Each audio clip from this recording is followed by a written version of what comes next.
Pagpapatuloy ng kwento. Grabe ka naman. Kaya mo naman palang magsalita ng maayos. Pinahirapan mo pa ako kanina. At ikaw na nga ang nais kong tulungan. Tapos bigla mo naman akong inatake. Paumanhin, pasensya ka na.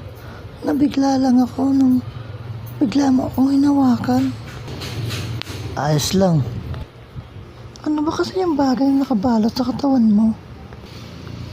Damit ang tawag dito. Pasensya ka na ulit.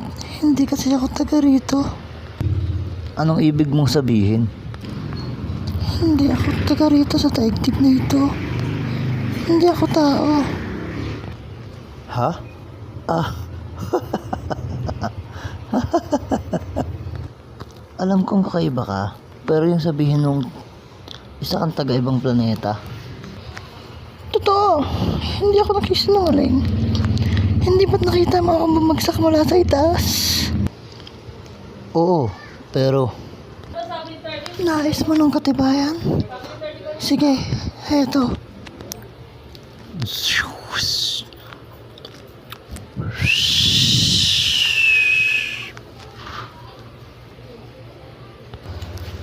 Kaya bang gawin ng tao ito? kaya ko yan. Dahil isa akong ninja. Ha, palitan nyo. Ninja? Boom! Masdan mo. Ha? Anong uri na pagpapalitan niyo yan? Heto na ako.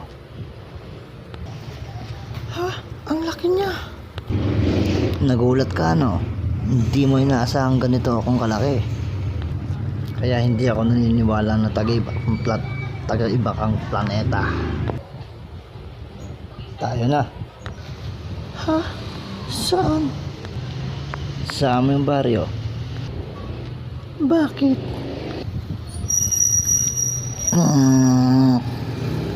Anong bakit? Hindi ka ba nagugutom? Eh. Pero bago yon, isuot mo muna ito. Alangan naman dalhin kita doon ng ganyan na itsura mo. Oo. Ayos, tayo na. Oo. Ayun ang baryo namin. Matanong ko lang, bakit kulay pula ang mga daan sa inyong baryo? Ah, yun ba? Wala tandaan yan para malaman kung saan patungo